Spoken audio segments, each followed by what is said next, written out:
hope tonight's event will help you decide on how to cast your ballot for MP candidate for Sudbury. Remember, the final word is yours. We urge you to have your say and vote on October the 19th. I would also like to remind the audience to keep vocalizations appropriate and to be respectful in the event's proceedings. Unruly behavior, swearing, loud noises will not be tolerated, and members of the audience may be asked to leave the room in certain circumstances. We also ask you to remain seating during the event as to cause the least disturbance to the other audience members. Every candidate registered through the Elections Canada has been invited to this event. The Chamber's policy sets out that all officially registered candidates will be invited to participate in all candidates events hosted by the Chamber. Every candidate was asked to sign off on a comprehensive all candidates election policy before participating in tonight's event. It also outlines a code of ethics, code of conducts, and rules of procedure. Those candidates not adhering to the code of conduct may be asked to leave. We remind candidates to be respectful of other candidates and of the audience not to speak unless prompted by the moderator. Not to interrupt the candidates during their allotted time, and do not propagate hateful or discriminatory messages, and refrain from swearing. And now let's begin. We'll introduce the candidates and the panelists, and I will go over the outline for the rules of procedure for this event. Candidates seated here in alphabetical order. To immediate my left, Mr. Jean-Emmanuel Audette, Independent Party. Mr. Paul Lefebvre, Liberal Party of Canada. Mr. Paul Lowenberg, New Democratic Party. Mr. David Popescu, Independent. Mr. David Robertson, Green Party. Elizabeth Rowley, Communist Party of Canada.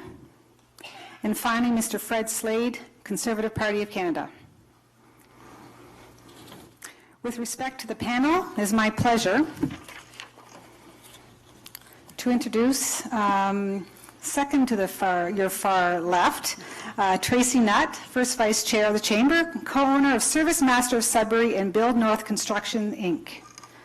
Next to her, Mr. Mario Michel, Professor at Collège Boreal, and Ms. Caroline McDonald, President-elect of Sudbury Real Estate Board.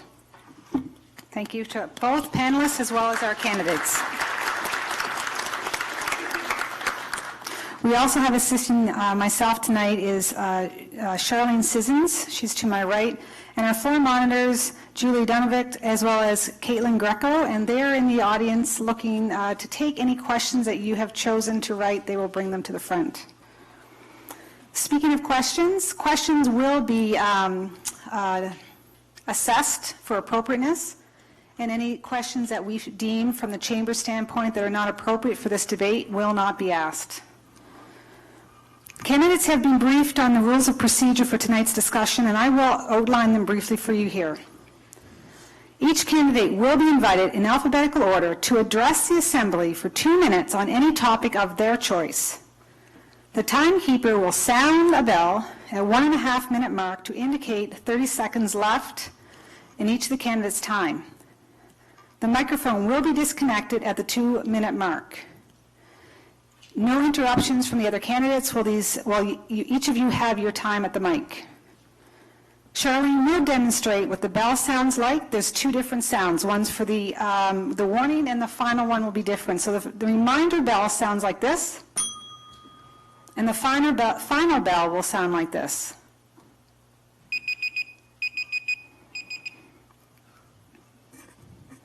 If you don't hear the final bell because you're so involved in your discussion, your mic will be turned off.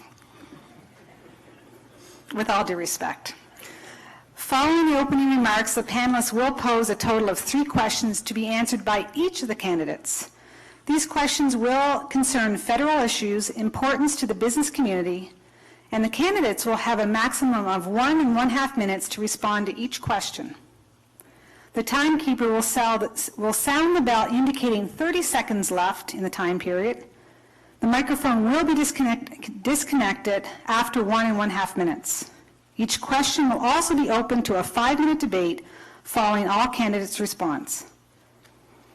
Following the panelists' questions, a public question period will be held where questions addressed specific to the candidates will be posed. Any member of the audience wishing to have their questions asked, please raise your hand, and one of our floor monitors will bring your question sheet, and these questions will be brought forward. They can be asked in either French or English. The questions will be reviewed and posed to the identified candidate. Please identify only one candidate that you would like the question to be posed. For these questions, the intended candidate will have a maximum of 1 minute to reply. The timekeeper will sound the bell indicating 15 seconds left in the time period. Following the open question period, each candidate, in reverse alphabetical order, will have the opportunity for a final 2-minute summation. The timekeeper will ring the bell indicating 30 seconds remaining in the time period, and the microphone will be disconnected after 2 minutes. Those are the rules that we'll be following for this evening. Now let's begin the night by calling on candidates beginning in alphabetical order for their introductory remarks. Mr. Odette, your opening remarks, please. No, actually, yep. Mon nom est Jean-Raymond Odette et candidat indépendant dans le Sudbury au fédéral et un ex-chef de train avec le Canadien national avec des restrictions médicales qui travaillait à Cabriole en Ontario avant Noël 2011. Mon problème, c'est que le Canadien national ne se conformait pas aux lois canadiennes en matière des langues officielles et leurs obligations en ce qui concerne les employés francophones qui travaillaient dans les régions désignées bilingues comme le nord de l'Ontario.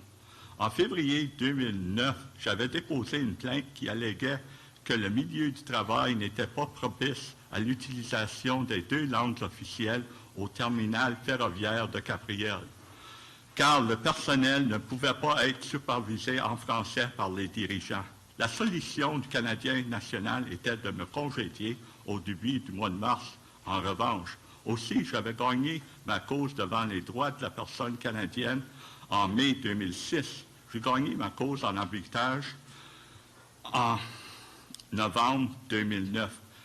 Le 28 septembre 2011, j'ai déposé une plainte similaire qui alléguait que les gestionnaires du Canadien national ne se conformaient pas à leurs obligations en matière de langues officielles, comme le nord de l'Ontario, qui est désigné bilingue par le gouvernement fédéral. La dernière fois, le CN m'avait assuré que le surintendant pour le nord de l'Ontario était un poste bilingue, mais malheureusement, ceci n'est pas une réalité. Le Canadien national, pour répondre à mes exigences, c'est tout. Merci. Monsieur Lefebvre, your statements, please. Bonsoir, good evening. Merci à la Chambre de commerce pour cette invitation. I'm a proud Northerner who is fortunate to have been raised as part of a compassionate and hardworking family. That is why I've worked hard all my life to get to where I wanted to be, and this is what has led me here tonight. I'm a tax lawyer, I'm a proud business owner, and as such, I know what it is to pay HST and payroll taxes. Of course, I'm also a proud member of the Chamber of Commerce and a member of the Canadian Federation of Independent Business. Moreover, I'm a leader in our community. Whether it's being le président des Jeux de la francophonie canadienne, former commissioner to the Human Rights Commission of Ontario, past president of the National French Language Press Association, founder and chair of the Sudbury Jazz Festival, chair of the Sudbury Community Foundation, président du Théâtre du Nouvel-Ontario, président du Centre de santé communautaire, or just being involved with the United Way. Working with and for my community is what I've always been focused on. That has been also improving the lives of Sudburyans. I have demonstrated leadership at many levels, and this is what people of Sudbury expect from an MP. As owner of Le Loup and Journal Le Voyageur, I've invested in Sudbury and created jobs, as my wife Lynn Giroux has with her medical practice. Like all of you, we believe in the future of Sudbury. Ladies and gentlemen, at the doorsteps, I hear you. You told me that you want real change, and that infrastructure and real good paying jobs are your greatest concerns. Well, the Liberal plan for real change is to invest in our country and therefore in Sudbury. This means greater federal investment in public infrastructure will not only create immediate jobs in Sudbury, but will increase productivity, attract business investment, improve our environment, and enhance our quality of life. I will advocate for Sudbury and Ottawa to get our fair share of these historic investments. I will be the voice of Sudburyans in the House of Commons. Sudbury a besoin d'une voix forte à Ottawa. Sudbury needs a strong bilingual voice in Ottawa, and that's who I am. Merci beaucoup. Thank you.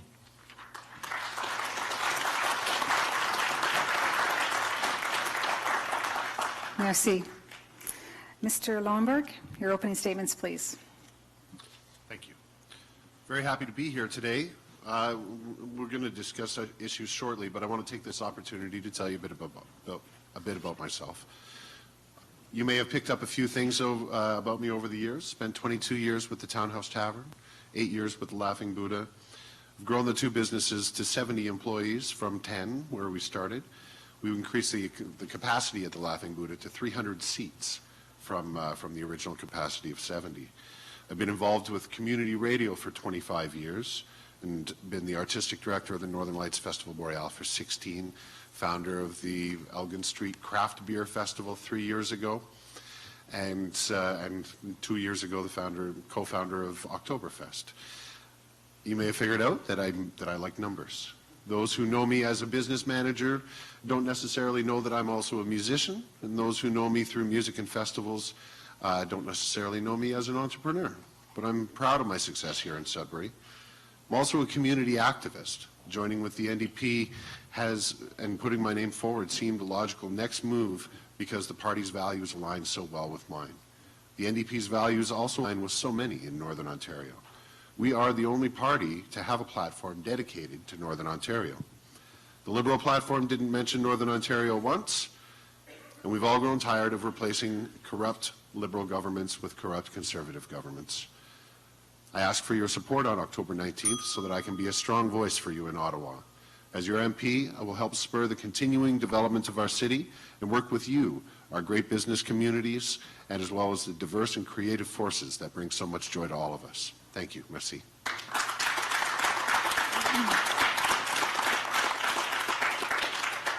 Thank you, Mr. Lowenberg. Mr. Popescu, your opening statements, please. Let's bow in prayer. Heavenly Father, we thank you for who you are, for the privilege of speaking from a sin-ridden earth into your glorious presence, where no sin is, where throngs of countless saints of yours, of the result of the work of your once pierced hands, gather and worship you. Father, even the name of this place, Boreal, speaks of you. You are the real, beautiful one. Your word, Father, that can never change, speaks nothing good of us, and evildoers hate to hear the judgments that fill your word. We need your negative truth, Father, to be cleansed and to confess in and to fear you and obey. But Father, unless you do your severe work of love in breaking our vile wills and forcing your Holy Spirit in, we don't stand a chance. Thank you for all you have purchased at Calvary and for the evidence of your risen power.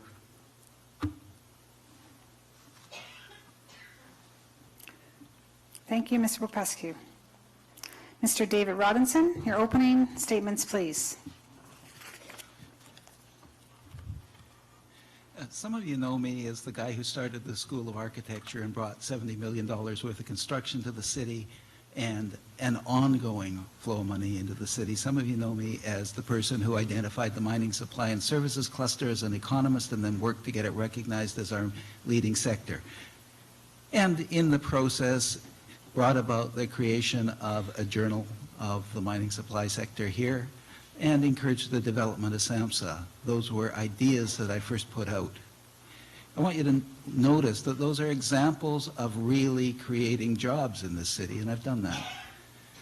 I'm also an economist who has been appalled at the economic mismanagement of this country. Mr. Slade, I'm sure, will speak a little bit later about the $150 billion, the 33% of national debt that Mr. Harper added in his term. A disastrous economic performance. I'm upset about that.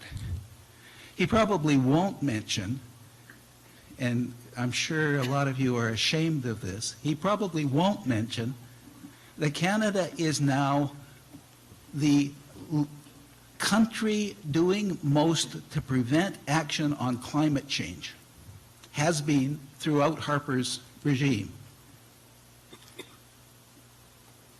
He wants us to stay the course, Mr. Harper says, and the course is headed directly for 4.5 degrees global warming, at which point millions will die. We need to act now. The Green Party really is the only party that has a serious enough platform to get us there. As an economist, I can tell you it's a feasible platform. And that's what I want you to vote for me for, so that we can make Canadian politicians and public understand that we have to act now. Thank you very much.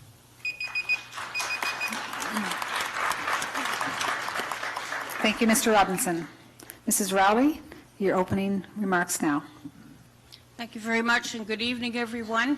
Thanks to the Chamber for the opportunity to join this panel today. I am the Ontario leader of the Communist Party and also a former school trustee, although for expanding Medicare to include Dentacare, vision care, long-term care, and pharmacare, to ensure that we have a guaranteed annual income above the poverty line. Some call it a living wage, so that we put a floor under everybody, so that we can raise pensions and make them livable. The average pension in this country is $1,000. This is unacceptable. Well, there's lots more that we can do, and I suggest that you look at our platform to see more. How should we pay for it? Well, as I said, if we cut the arms budget by 75%, if we doubled the corporate tax rate, currently at 15%, the lowest in the industrialized world, the tax rate in the U.S. is 39%, so nobody's leaving Canada for the U.S. because of corporate taxes. And also nationalization. We should nationalize. Thank you, Mrs. Rowley. Mr. Slade, your opening statements, please. Hello and good evening to everyone. Ani et bonsoir à tout le monde. Thank you to the Chamber of Commerce for hosting this event. I'm Fred Slade. I'm your Conservative candidate for Sudbury. I'm here tonight because I believe I'm the best choice to be your Member of Parliament, and I'm going to tell you why. I'm committed to Sudbury. I grew up here, I raised my family here, I built my accounting business here, and I'm not planning on leaving anytime soon. I've worked hard for 40 years helping thousands of clients, as well as pro bono non-clients, to deal with red tape and taxes, to build their businesses and create jobs, and to improve their and their employees' quality of life. I also believe, like many of you, that we all have an obligation to help those who need it the most. I've been honored to work for over 30 years with groups like the Salvation Army, the Pregnancy Care Center and Infant Food Bank, and with frontline outreach workers, and through my long involvement with Rotary, with many other local charities that serve those in need. I've also served on numerous task forces and committees to help make Sudbury a better place. These activities have helped me to build bridges and establish strong relationships with people on all social and economic levels, and I've worked hand in hand with caring people of all political stripes to further the common goal of helping the people in Sudbury. So it's an easy step to take when I ask you to support me as your member of as your choice for member of parliament. My goal is to help make Greater Sudbury an even greater place to live, to help build an economy that will generate new jobs and secure existing jobs, to help attract investment income and new residents who will add to the amazing fabric of our community. As an accountant, I'm pretty good with numbers. I'm always concerned about how money is spent, especially when it's taxpayers' money. For too long, our federal MPs have focused on complaining. Thank you, Mr. Slade. Thank you, Mr. Slade. Thank you very much for your introductory remarks. I will remind you that inappropriate conduct, you will be asked to leave. When the mic is turned off, please adhere to the rules.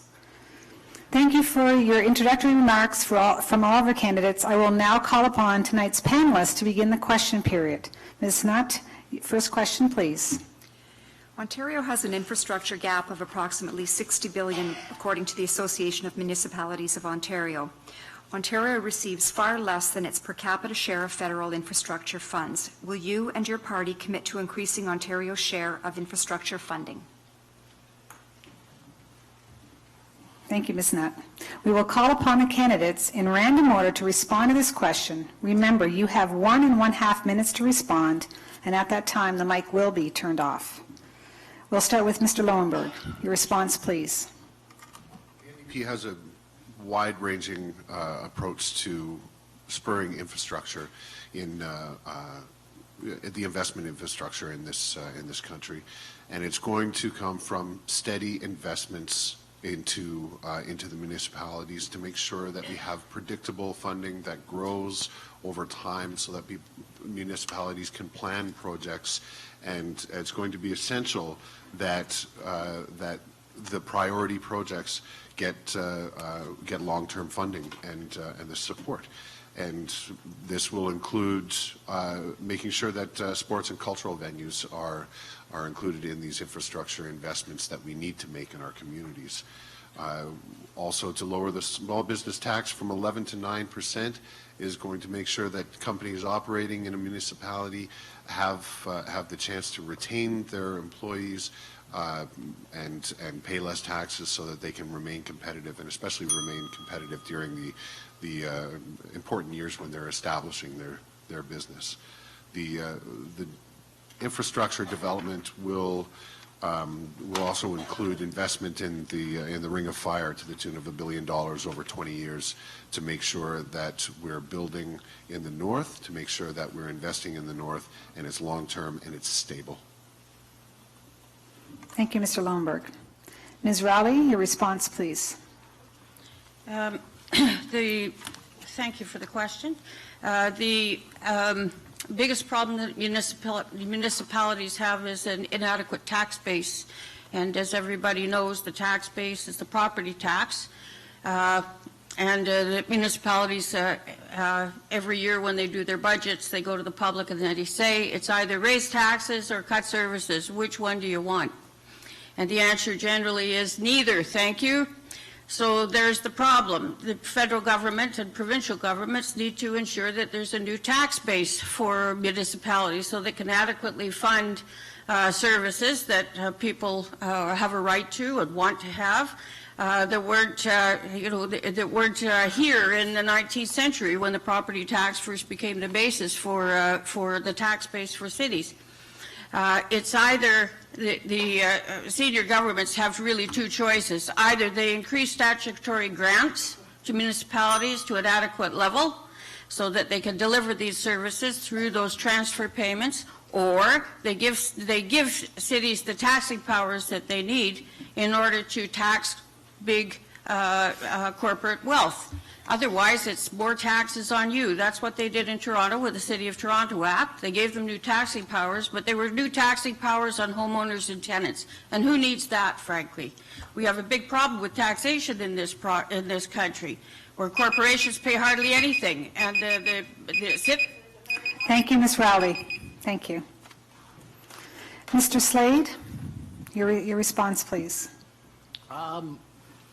My opponents in the NDP and the Liberal Party will make promises. I prefer to campaign on our track record. The federal government introduced the new Build Canada Fund. That is been passed in the House of Parliament in our 2015 budget, and it's committed to $53 billion in infrastructure money over the next 10 years. About $11 billion of that is for Ontario alone. There are a number of components to that Build Canada Fund. One is a provincial territorial infrastructure component of $10 billion. There's also $4 billion for national projects, which the Ring of Fire would fall under. I'm also proud to say that not only did we increase the gas tax funding that goes directly to municipalities, but we've also guaranteed it for the next 10 years. And as I was saying earlier, for too long, our Liberal and NDP MPs have focused on complaining and criticizing. It's time for the person with that job to roll up their sleeves, show some leadership, and work hard for the great people in this city. And that's my commitment to you. Thank you, Mr. Slade. Monsieur Lefebvre? The Liberal government has announced that it will invest an historic amount in infrastructure. It has met with the Canadian Federation of Municipalities, and they are aware of the deficit across Canada. We want to invest over $125 billion over the next 10 years in infrastructure. That includes transit. That includes social housing. That also includes seniors housing. And this, for us, will stimulate the economy, create jobs, and this is very good for Sudbury. Sudbury needs a voice in Ottawa that will advocate for and with our municipality. Our municipal council needs a partner. It needs a partner that will review their priorities and go to Ottawa and advocate on their behalf and with them. Because at the end of the day, you need to have partnerships between the municipality, the province, and the federal government for any infrastructure projects. That's how these things come about. And we know that in Sudbury, there is a deficit of over $750 million at this time. And we are very serious about addressing this issue. Furthermore, with respect to Ring of Fire, we need to have an approach, and we are on record to say that we want to invest in the infrastructure that is necessary to develop the Ring of Fire. Therefore, I'm proud of our platform, and I'm looking forward to working with Municipal Council to bring us forward. Merci. Merci, Monsieur Lefebvre. Monsieur Odette, your response, please. Well, I find that taxes are really a necessity, a need, and are essential to the viability for Canadian federal government to transfer to the provinces and municipalities. We need that the rich industrial, commercial, and business enterprise pay their fair share in this humanitarian function of civil society to ensure the distribution of wealth to our poor, disinherited, handicapped, and misfortunate of our provinces. The marginal tax rates now paid by the private sector is not egalitarian, humanitarian in the federal, provincial, or even municipal sectors. Incremental taxation must become a real part of the solution, and no reduction of business or wealthy taxes. Our provincial health care, education, or even transportation departments are on the verge of crisis with this massive cutbacks of federal transfers to our provincial municipal governments. I will ask the federal government, like the corporate private sector finances, its just fair share of the Canadian social infrastructure and Canadian social programs that are merited by the Canadian poor. Thank you. Merci. Okay. Mr. Robinson, your response, please. The question is Ontario infrastructure.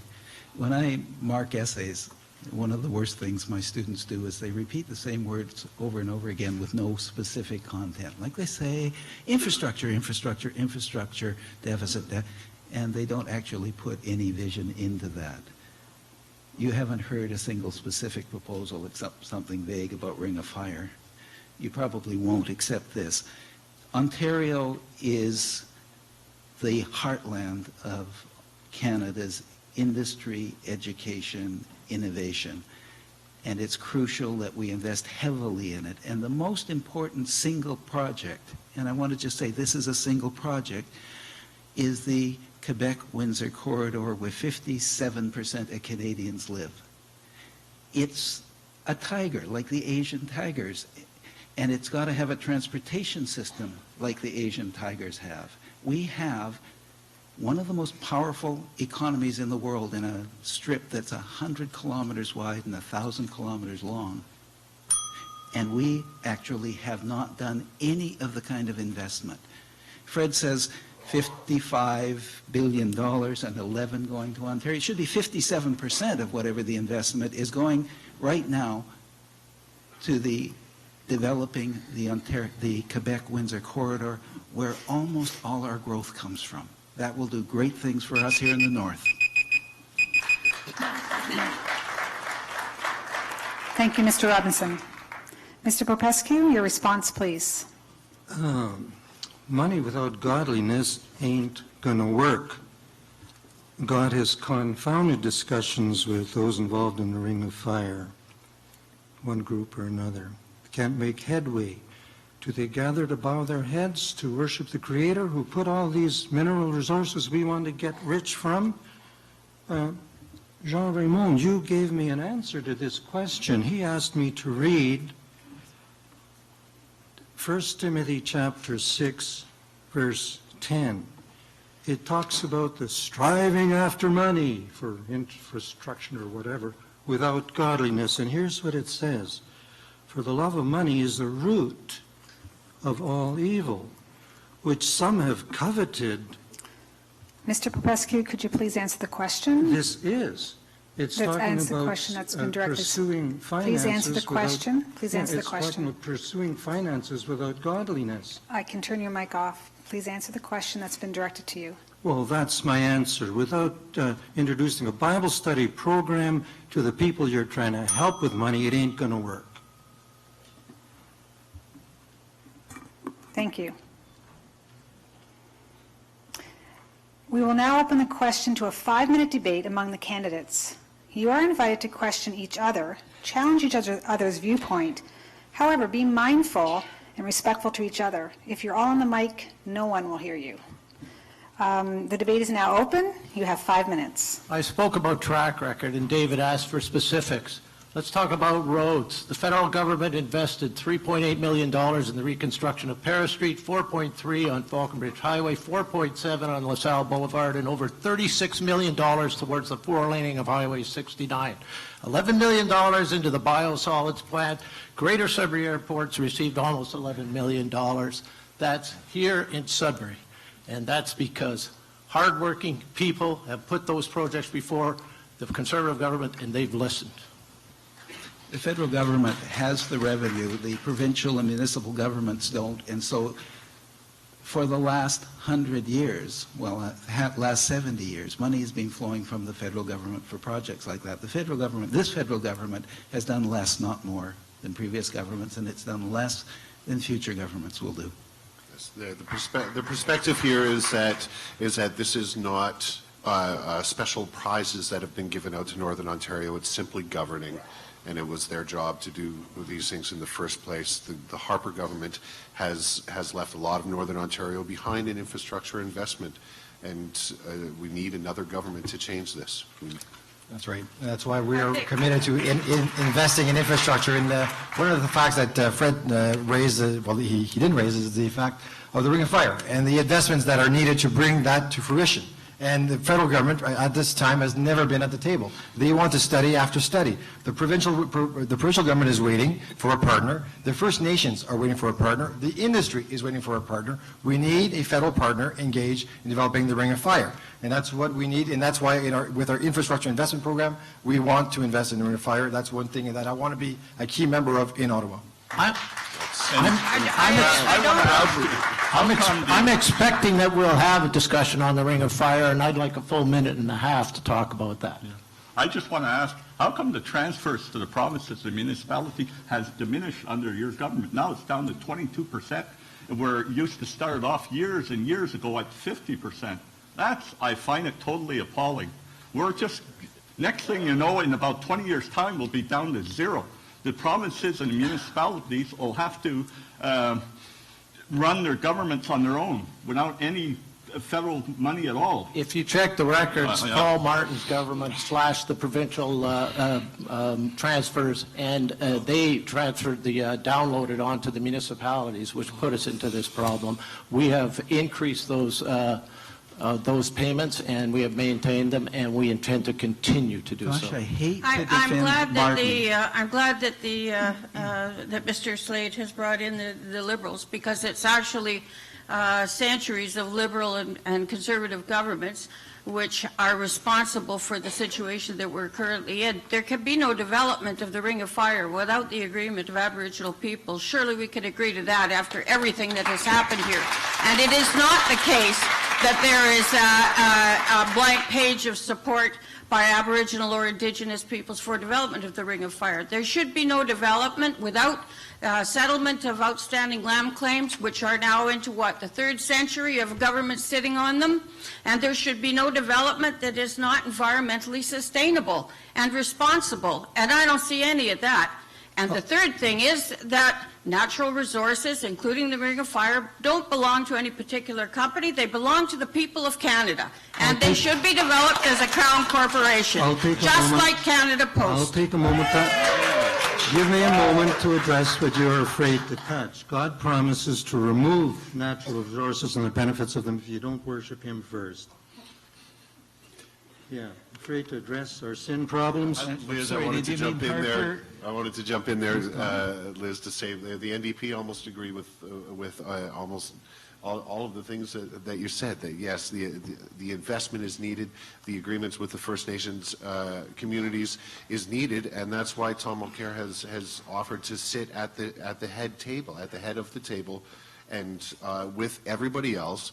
Along at the head of the table, the First Nations, the province, and the Federation have to be together on this matter, and they have to negotiate together. Tom Mulcair will make those negotiations, and the Ring of Fire will be able to develop its potential.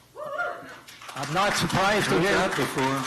I'm not surprised to hear that the NDP agrees with the Communist Party on failed economic policies that have been proven not to work Well, throughout you can history. count on the fact that we don't agree with you at all. Thank you, Liz. Let's talk about the failure of trickle-down I would like economics. to ask, however, why it is Thank you that very the- much. Thank you. The time is up. Thank you very much. Thank you very much. The time, Mrs. Rowley. We have to keep within our time limit, please. Thank you very much. Exactly. Thank you very much. We'll try to get you in next time. Thank you. Again, if we don't keep decorum, you will be asked to leave, okay? You have to have respect of time and other candidates. Mario, can you ask the next question, please? I will ask the question in French, and then I'll say it in English for those who don't speak both. Le nord de l'Ontario fait face à des défis uniques. Quels sont vos plans spécifiques et ceux de votre parti politique pour renforcer la croissance et le développement du nord de l'Ontario? In English now, Northern Ontario faces unique challenges. What are your and your party's specific plans to strengthen the growth and development of Northern Ontario? Thank you for the question. The candidates will respond to this question in random order, starting with Mr. Robinson. Your response, please. Well, this is a wonderful chance to be specific again. Let me start with a little bit about the Ring of Fire. The way we develop it is we have to build a transportation system. Ideally, we're going to build a 21st century transportation system that may not be railroad or trucks, which, of course, are 19th and early 20th century technologies. One of the most promising pieces of infrastructure for developing the North is actually being acquired, the rights to it, by SEMI at Laurentian, and that is the rights to use the Airlander hybrid aircraft for a geophysical platform for exploring the North. If we can't explore the North a lot more efficiently and quickly, we simply fall behind in developing the minerals and so on. So I would say we invest in that right away. I'd also say that one of the things that we have to do to develop the North is we have to get more of the brains involved in mining and forestry here. That means building the universities. That really means closing down the forestry department in Toronto and the mining engineering programs in the south because they don't do mining engineering down there anymore and moving them up here so that we are actually in control of these industries since we are the producers.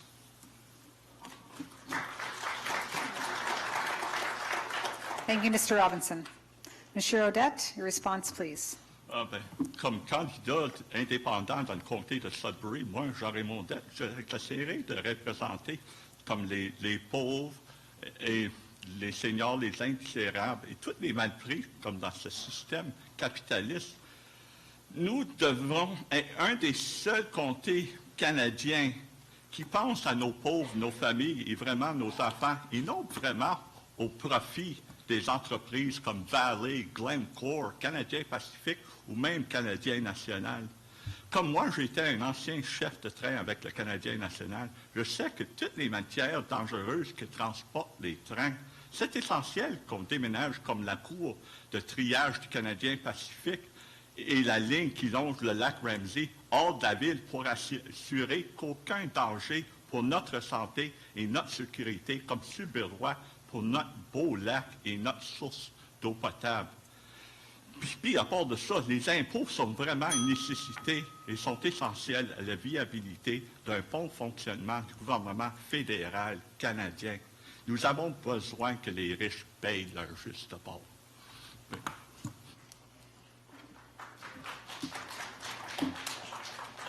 Merci. Mr. Popescu, your response, please. And it's godliness that promotes a nation or a region. We're concerned about the North. The only answer I can see from God's Word is to re-educate our populations becoming more and more atheistic, re-educate the general population of the grassroots, including home, business, education, in the Word of God. So we can start to respect the Creator who sustains and protects and blesses us in every way. Return to our Christian roots that built up this nation, whether Catholic or Protestant. The explorers who came over here when there was nothing, planted a cross, worshiped the one who died to bring them safely across dangerous seas. And from then we prospered to the jet age very quickly, centered around the Word of God. Thank you, Mr. Popescu. Mr. Lombard, your response, please. We do need to spur investment in the North, creating jobs in the North. One of the great advocates one of the great machines that we need to build and invest in is FedNor. We need FedNor to be a standalone ministry in our government and make sure that it has its own minister and not be buried in a second line in Industry Canada.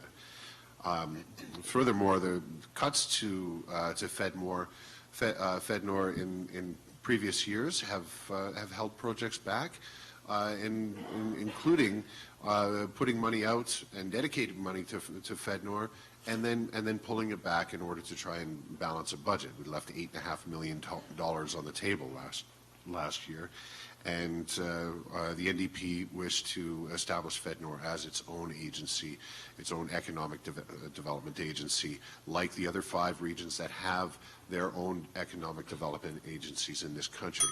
We need that independence.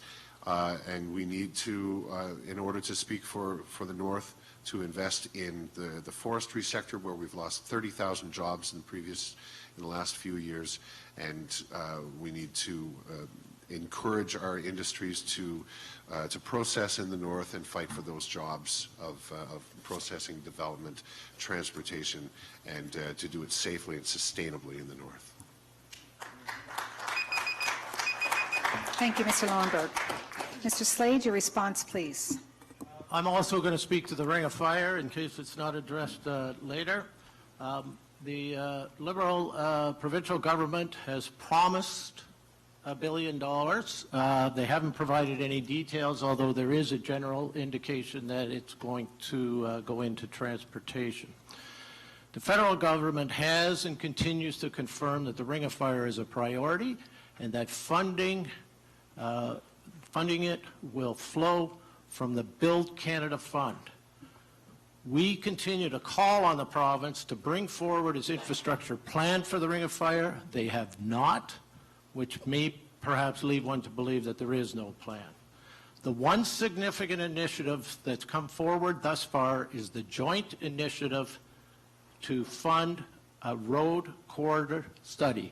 Those funds were delivered to the First Nations in that territory, as it has to, any funding that we're going to provide for transportation cannot just be for the assistance of the companies. It also has to provide assistance to those remote communities.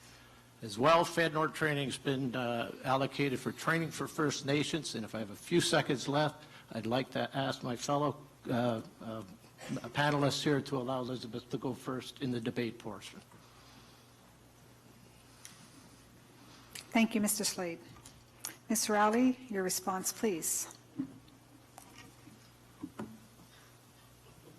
I'm Ms. sorry, Rowley, did you say? you're next to Okay, answer the beg your question, pardon. yes? I thought you said Mr. somebody, okay. So apologies. I apologize if I did. Ms. Rowley. Thank you. The first thing we have to do is stop destroying jobs in the north and in the south. So that means we should not be ratifying the Trans-Pacific Partnership, which is going to do a lot of damage to Canadian agriculture, to the car industry in Canada, and in the first place, jobs in the car industry, mainly in the south at present. And also to the possibilities for developing pharmacare in Canada. This is a bad deal.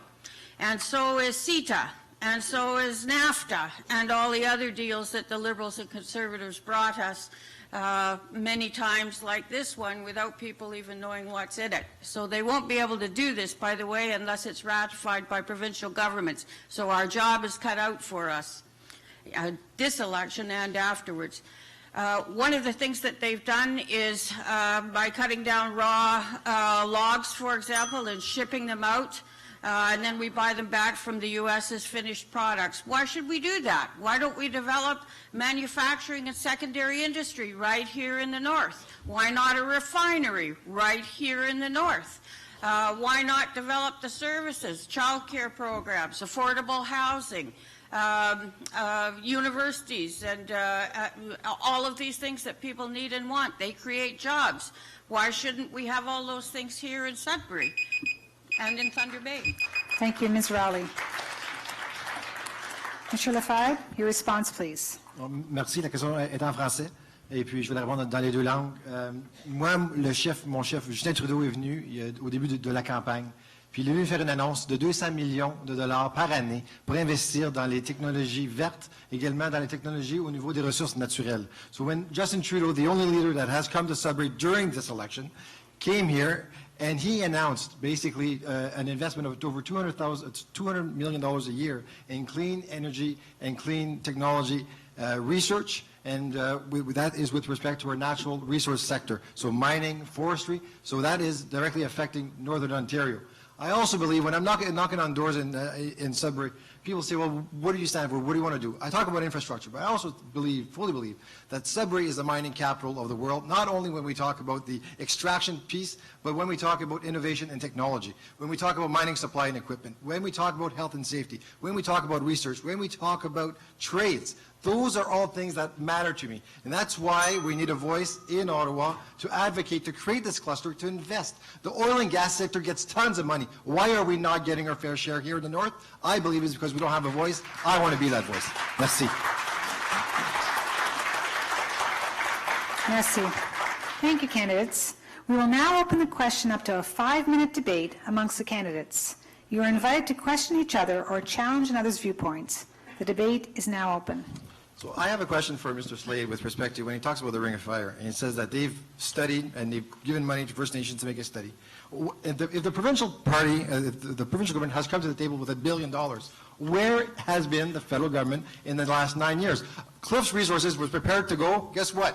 No help from the federal government. They left. Now we are looking for, we are looking for further investments in the Ring of Fire from private enterprise because your government has failed to come to the table.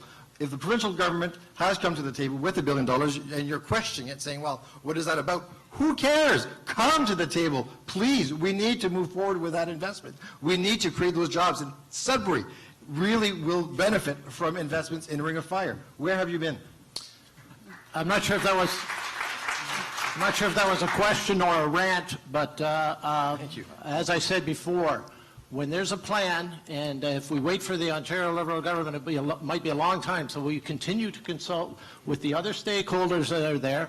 This is a process, as has been mentioned before, that we have to make sure we get it right with the First Nations communities up there and with all the other stakeholders, and make sure that we develop a plan where that money is going to be properly invested, not only to provide transportation for those mining companies and other aid to help with the processing of those minerals, but to truly develop the North and the people of the North with all the potential that's up there. Canadians have indicated very clearly that they're strongly opposed to Bill C-51 and to Bill C-24. These are the conservative bills which allow police to arrest people off the street who have committed no crime, but who the police, for whatever reason, suspect may sometime in the future commit a crime. Yeah. This is a limit. This is a fundamental change Well, to I want to Canadian ask- law. Sorry, Bill C-24 is the one on that topic? creates Sorry, two Elizabeth. classes of I wanna ask citizenship, the- and I would like to know Are we on whether the topic, Liberals, Ms. Moderator? NDP, and Conservatives will vote to repeal that legislation. So, sorry, I want to ask the Liberal and the Conservative Could candidate. we how have come- an answer? How come we don't have a road infrastructure to James Bay and to Hudson's Bay here in Ontario?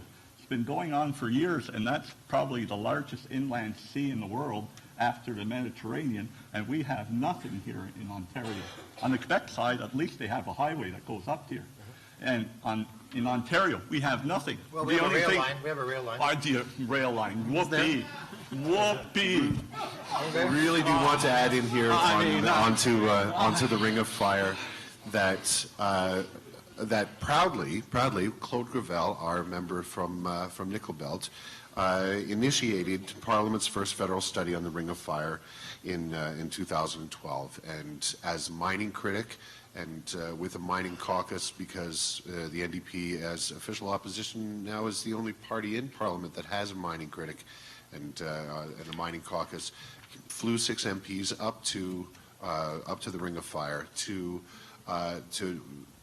expose what an incredible wealth and potential there is in the North, and the NDP was proud to initiate that and will be proud to shepherd it into its next phases along with the First Nations governments and provincial Okay, to be a governments. bit more specific about this, people are a bit confused about what the Ring of Fire is. It is only the first mine that's going to be discovered up there. It's a big one, but if you look at the geology, there will be 200 more mines in that area.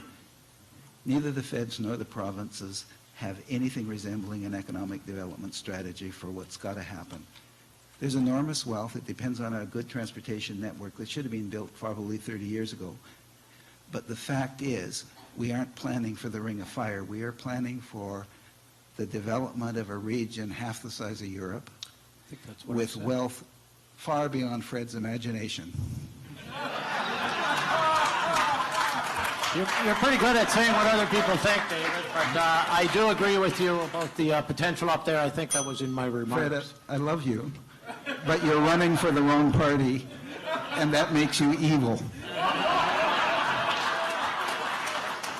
I'll just say that as godlessness has increased, prosperity has declined, and Ontario, that used to be the richest province, is now a want province.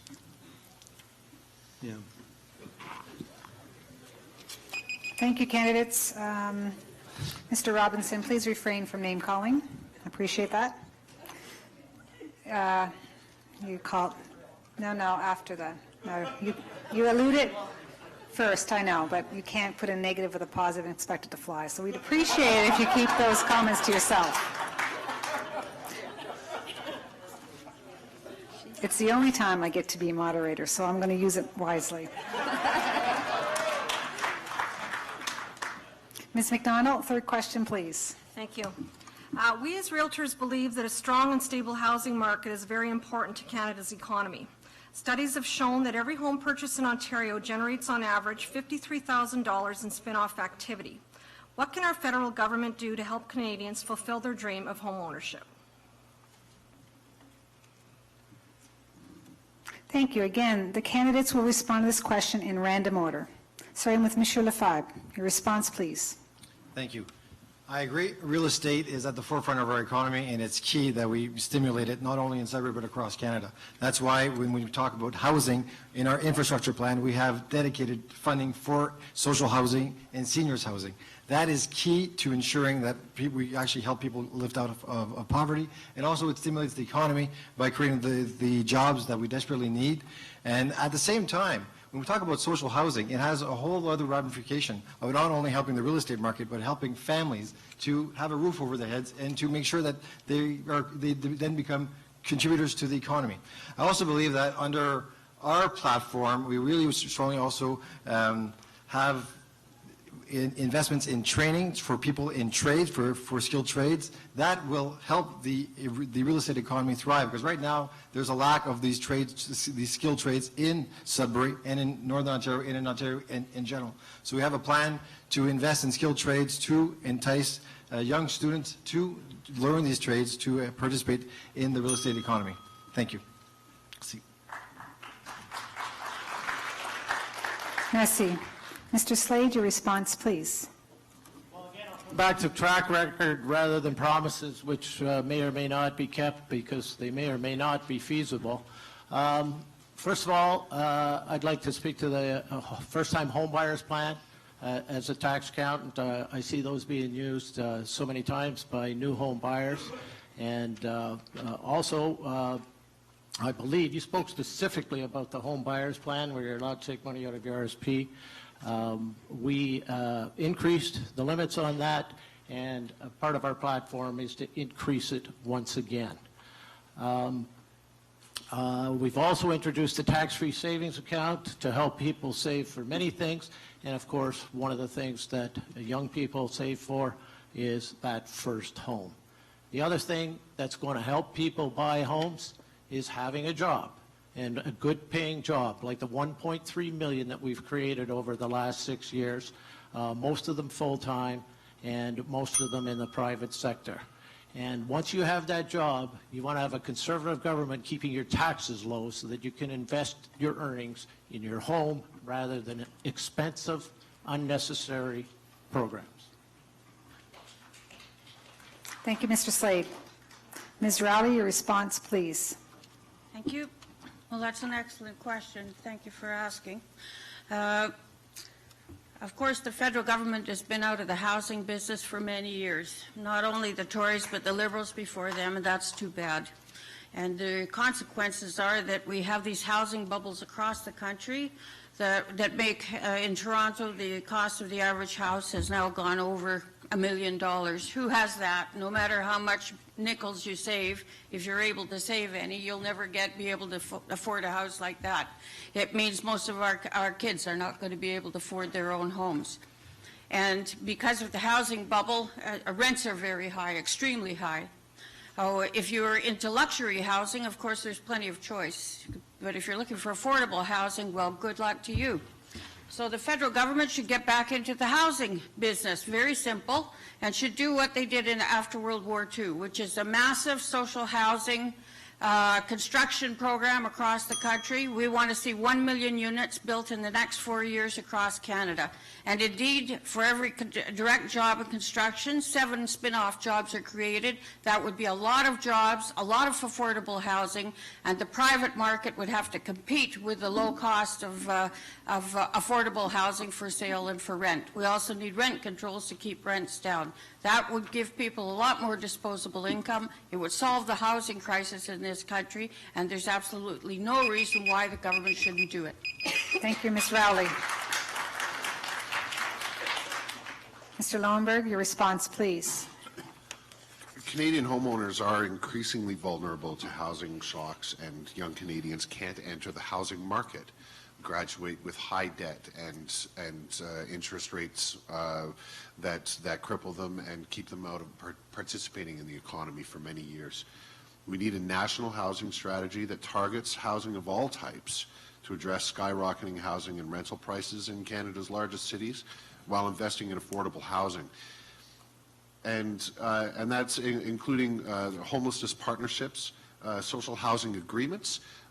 Several agreements are about to run their course, hit 35 years, and those agreements will end.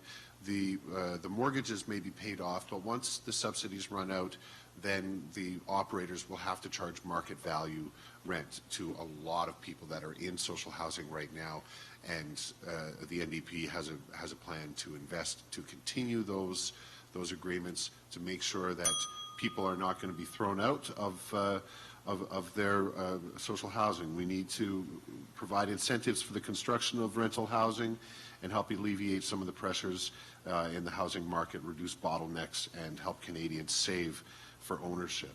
And also to make sure that housing redevelopment projects on federal land and inner cities and in our cities include affordable housing for first-time buyers. Thank you, Mr. Lowenberg. Mr. Odette, your response, please. The thing I could say is that there's the housing bubble, like the 2007 housing, the American bubble of 2007. It's going to happen here. When? We don't know. Maybe in the next couple of years. The problem is we're going to have to rectify it. I don't know if our federal government, the Conservatives, they're in favor of the realtors and all that. They just want to jack up the price. Look what's happening in Vancouver and in Toronto. Those prices are just inimaginable. I mean, I just can't believe it. And I mean, the only people that could really afford that is the very wealthy, the top 1%. And like the poor, the disadvantaged, and the disabled, there's no way they could even afford themselves a house. The only ways they could do is just rent. And the problem is, it's like Elizabeth said, we're just going to have to build homes and that, and it's going to be the public sector that's going to have to do it. We're going to have, and the only way we're going to have to get the money for it, we're going to have to tax the rich. Thank you. Thank you, Mr. Odette. Mr. Popescu, your response, please. There are a lot of houses being lost in California right now, going up in smoke. A lot in South Carolina going down in water. A lot here and there every week we hear with the tornadic activity that comes from God through the states. You turn your back on God and start to license and legalize sin and blast porn before his face, he'll destroy a lot of houses. Again, this whole idea of greed for expensive accommodation is the result of godlessness. We need to address the sin problem in society. That's the basic thing that's lacking, and God will look after these needs we have. He fed his people for 40 years in the wilderness with bread and accommodation in a desolate place very well. About 4 million Jews.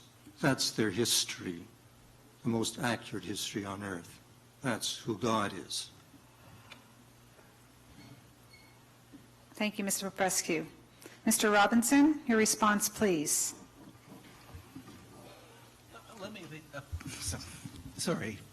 Let me appeal to greed among the small business people here in Sudbury, because that's really what the question is about. How do we get more business out of the housing market? The obvious way would be to support a great increase in immigration and take in a lot of refugees. That will drive up the demand for housing and the demand for new housing, because you need demand for new housing to move that market. I'd suggest that you lean heavily on all the candidates about social housing. Green Party has a platform of social housing. I think there might be a party that doesn't have a platform of social housing.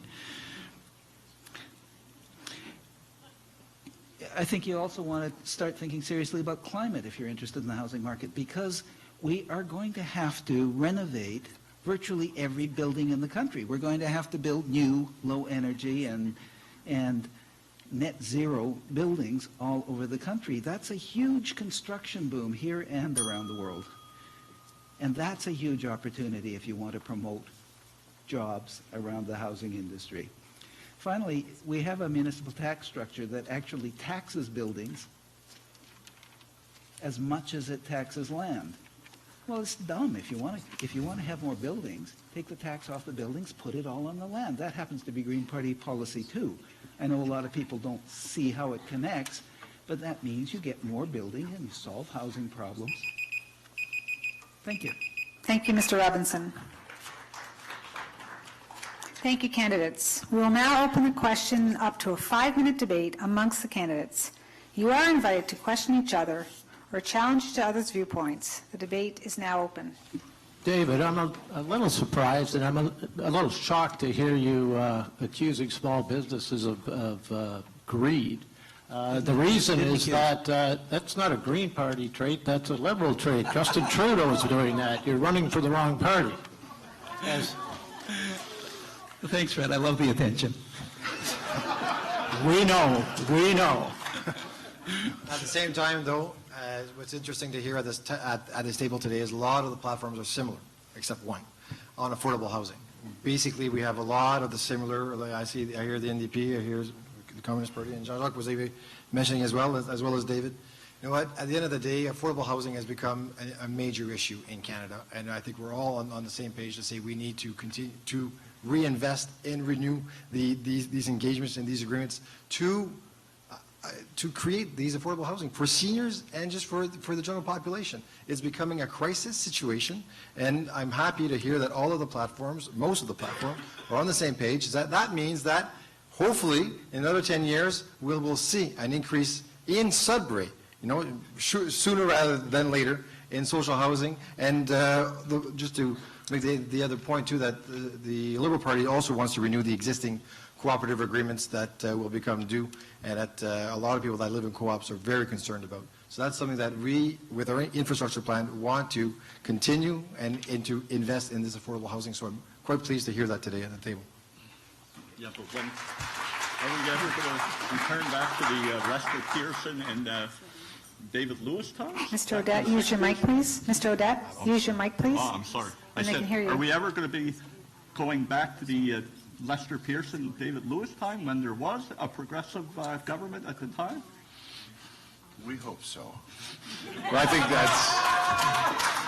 And what about you? At the same time, Monsieur Odette, I think I'm hearing at the door that the Liberal platform is a lot more progressive than other platforms here today. So that's what I'm hearing. Be careful. We better get back to God. The Paul twins have virtually the same platform on social housing. If they don't count the Greens, that's pretty progressive, yes. I actually don't think that we all have the same platform on housing.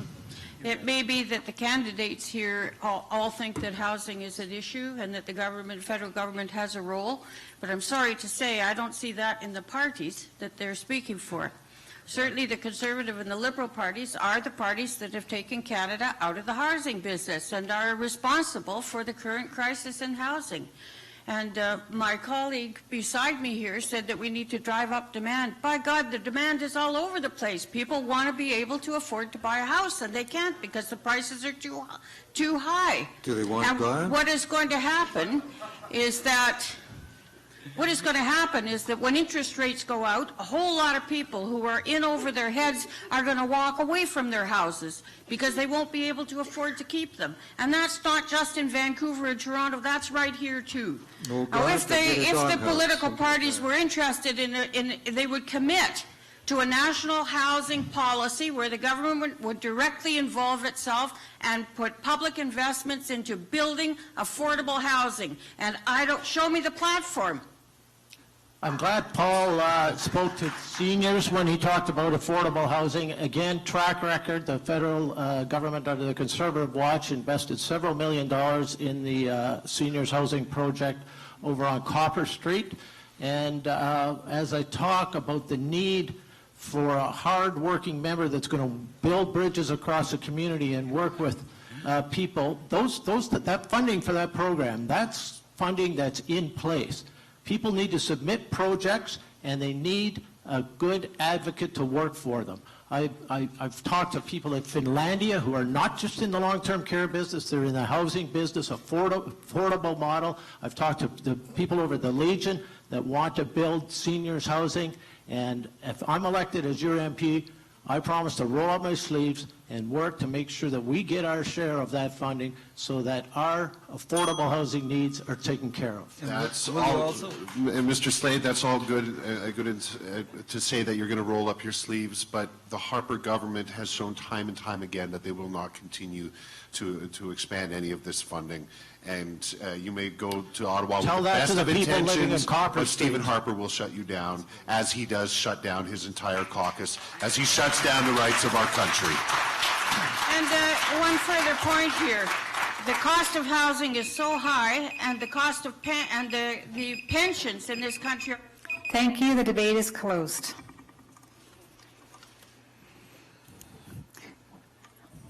We have received a number of questions from the audience, and our panelists will begin posing them to the candidate identified. I will remind the candidates of one time limit for responding to these questions. Again, the timekeeper will sound the bell when the 15 seconds are remaining in the time period. I'll also remind you that you're not to speak over and answer for the person who's been asked the question. First question, please, Ms. Nutt. This is for Paul Lefebvre. We have heard ads on TV from the Conservatives that the Liberals will stop income splitting, cancel TFSAs, and increase the deficit. What are your comments on these comments? We will not be canceling TFSAs. We'll be maintaining the level of the 5,500 limit. We also will continue pension splitting. With respect to income splitting, yes, we will reverse that, the income splitting, because we believe that that is for the top 1% of the population, or certain people that do take advantage of it are high income earners. So we want to redistribute that income, that wealth, to the people that need it more.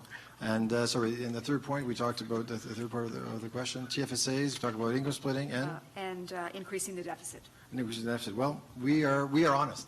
We have an honest platform to say that we will invest in infrastructure, and that will cause a deficit. Right now, you know what? We're the only ones that are on record to say that we will be running 3 modest deficits, and that will create, we believe, when we talk about affordable housing and social housing, we need to invest to make those happen, and they don't happen alone. They will create deficits, but at the same time, it will stimulate the economy, and it will be out of deficit in year 4 of our mandate.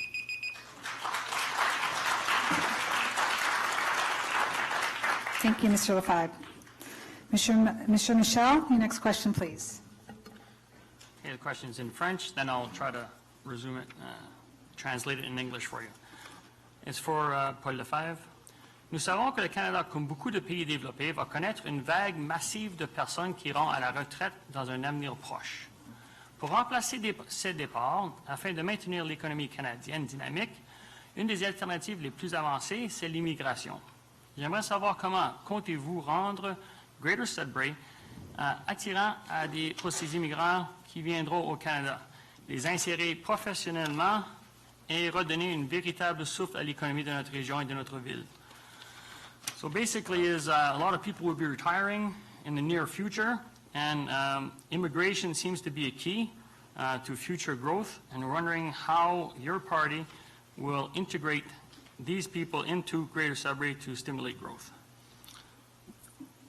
So just a clarification. Do I answer in French and English, or how do we vote? It doesn't matter. Donc, quand on parle d'immigration au Canada, c'est très important. Quand on parle surtout d'immigration francophone, souvent on pense juste au Québec. Les gens allent au Québec, puis ils ne savent pas qu'il y a un Canada français qui existe à l'extérieur du Québec. Et pour continuer la pérennité de nos communautés francophones, et on doit assurer aussi que l'immigration francophone se disperse pas juste au Québec, mais à l'extérieur du Québec également. C'est pour ça qu'un centre comme Sudbury devient très important. Très important parce qu'on est une des villes les plus reconnues à l'extérieur du Québec pour sa francophonie et pour sa diversité.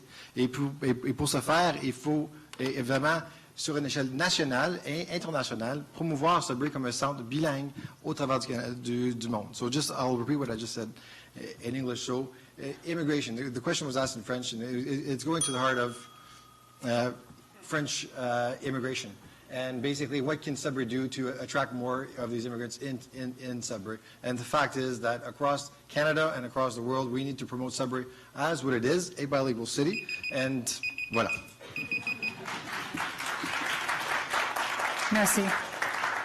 Ms. McDonald, next question, please. This question is for Paul Lowenberg. Are you for or against Maley Drive? Thank you for clearly stating the question. The NDP's position on Maley Drive is that it has been an infrastructure project for many years on the potential books, on the ideas of the municipality. When the municipality says that they're ready to develop Maley Drive, then the NDP will be there fighting for that funding. And so we are in favor of these infrastructure investments. Thank you, Mr. Lowenberg. Ms. Nutt, next question, please. Next question is for Fred Slade. In order to improve the population's health, how is your party going to control pollution?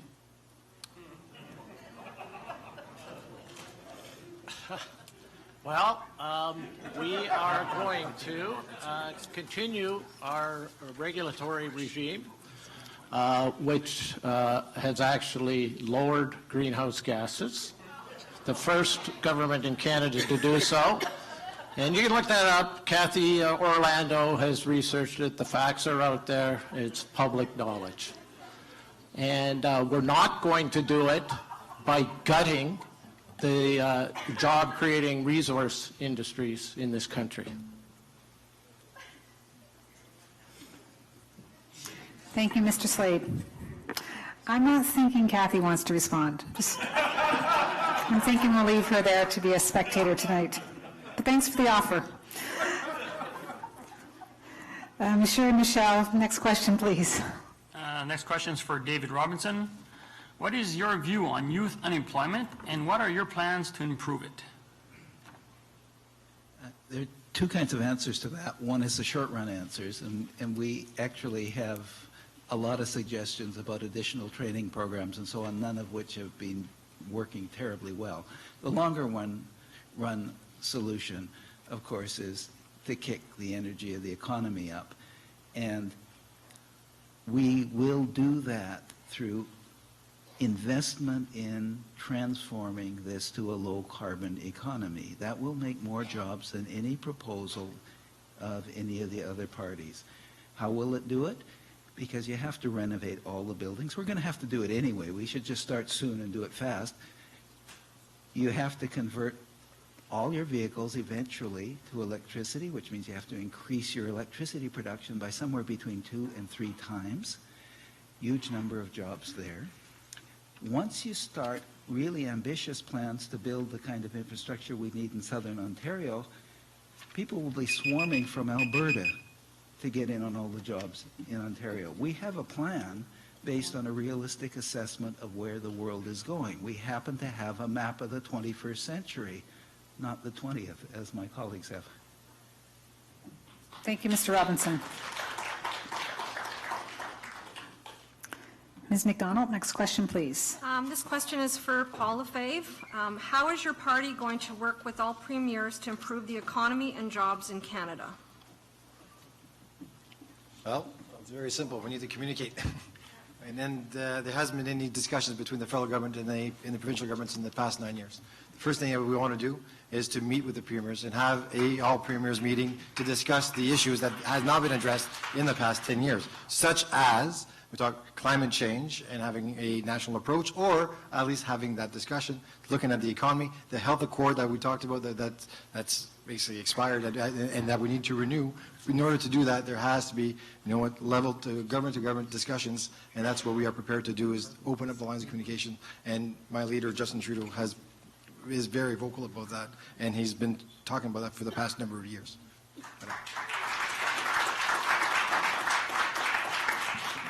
Thank you. Ms. Nutt, next question, please. This question is for Fred Slade. Please explain what the Conservative Party of Canada plans to do for the Aboriginal people of Canada. Will there be an inquiry into the missing and/or murdered Aboriginal women? Specifically to that, we intend to enforce tough laws for crimes against not only Aboriginal women, but all the vulnerable people in our society today. In addition, while we're on the topic of First Nations, let's acknowledge the fact that the historic apology that our Prime Minister made, long overdue, was indeed historic. And there's a number of other things that we've done, including the increased funding specifically for education. But you can't drink the water. I would just like to, excuse me, I would just like to remind you, the audience, that you are spectators unless you're asked to speak, please. And I would like to also remind you to keep your laugh to a minimum. It does take a lot of courage to actually run for office. And if it was easy, we'd all be sitting here. I would just like to appreciate that each and every one of them are sitting here giving their opinions, their viewpoints, and just respect them from that standpoint, please. Thank you, Mr. Slade. Monsieur Michel, next question, please. Question is for Paul Owenberg. What would your party do to help the unemployed in Canada? Well, we do need to create, invest in the creation of jobs. We need to invest in industries that are job creators. One of the main things that the NDP is going to do is recognize that small business is an incredible job creator in our economy. We're going to lower the taxes from 11 to 9% right away in the first half of an NDP mandate, and to make sure that companies have the resources to invest, reinvest, and to not just retain employees, retain experienced employees, but to hire more employees.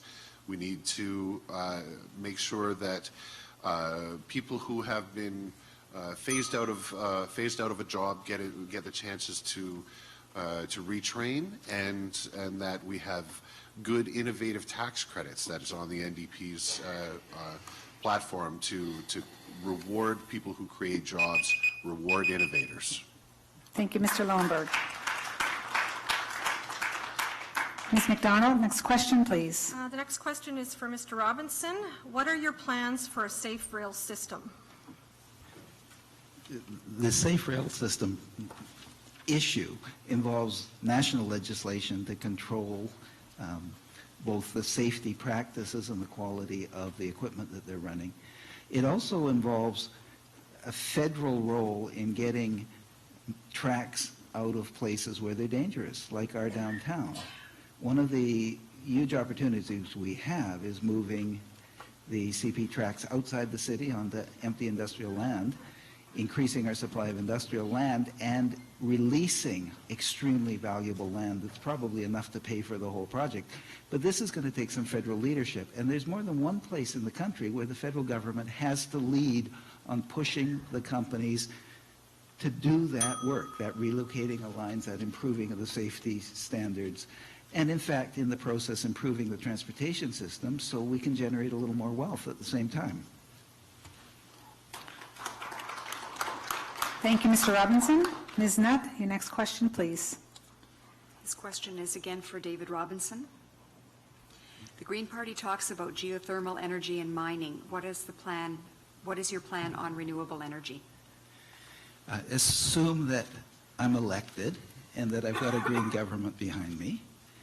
One of the first things we'll do is make a massive investment in geothermal research and in developing pilot projects here in Sudbury, because this is the best place in the country to do it.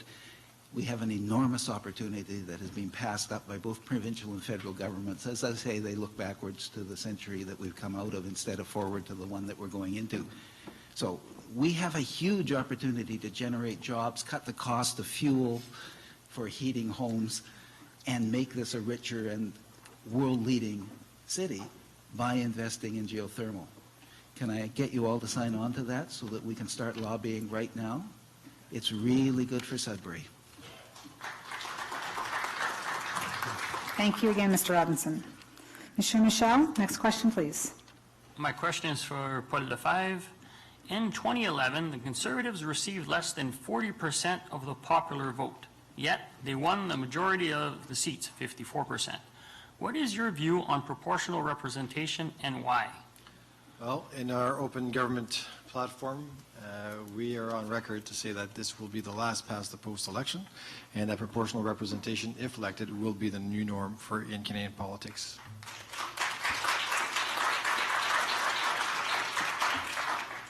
Merci. Ms. McDonald, next question, please. This question is for Fred Slade. The TPP, Transcontinental Pacific Partnership, just newly negotiated, contains provisions affecting state-owned enterprises such as Canada Post and CBC that could erode the viability of our public services or open the door to privatization. Would your party pledge to keep the state-owned enterprises in the hands of Canadians, yes or no? Well, I'm not in a position to make pledges on behalf of our party, and I like to speak to track record. We have a proud history in this country of efficiently run Crown corporations, and I can speak specifically to Canada Post in the fact that they are faced, not unlike the media, with technological changes that they've never seen before, which are dramatically changing their traditional business and the delivery of it. So I'm glad to see that they are adopting new technology, developing new markets, for example, in the courier business. And I'm also glad to see that those valuable jobs are being protected, and that if people, if there are job cuts, Please sit down, sir. In that Or you'll be asked to leave. organization, Sit down, that they sir. will be well. Can I have my time back? Yes, when you can. You just stop for a second. Mr. Slade will give you your time. Please sit down, or you'll be asked to leave. Would you guys like to? Please have him removed. Please have him removed. You can leave, or we'll have you removed. You can, okay, the debate will be finished until this is dealt with, please. You can please leave, or we will have authorities to come and escort you out. Thank you very much. Thank you. Thank you.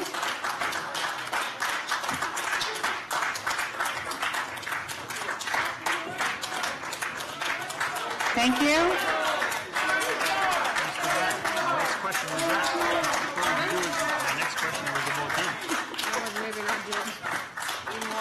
Thank you. Thank you. Thank you. Thank you.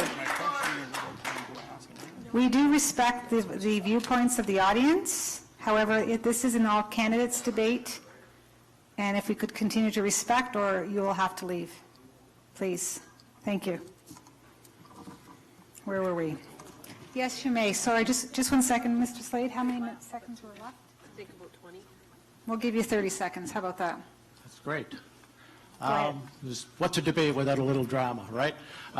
Anyways, it's too bad they had to leave, because I do support the postal workers, and I'm glad, and I commit that if there are any job losses as a result of the stop of door-to-door delivery, that I will fight to make sure that those people who lose those jobs are reallocated in other areas within Canada Post, or that they are fairly compensated with great early buyout packages if attrition comes along. Thank you, Mr. Slade. Ms. Nutt, your next question, please.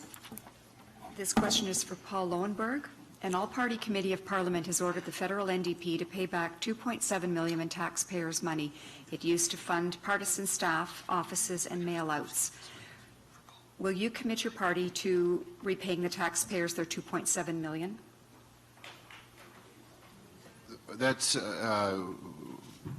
this is something, an administrative thing that the House of Commons has enacted, and it's not a proven charge. It's not something that the NDP has been found guilty of. There's been no judgment from a Supreme Court to say that the money has been wrongly spent and needs to be repaid. So we'll defer to a Supreme Court decision when it comes down.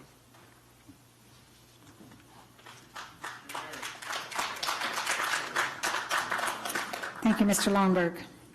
Monsieur Michel, next question, please. Question for Paul Lefebvre. It's too bad they left. What is your position on Canada Post elimination of door-to-door, the closures of urban, rural office, and postal banking? They know it's just rhetoric anyways. No, it's, our position is very simple. We want to restore door-to-door services, and that's in our platform. Voilà.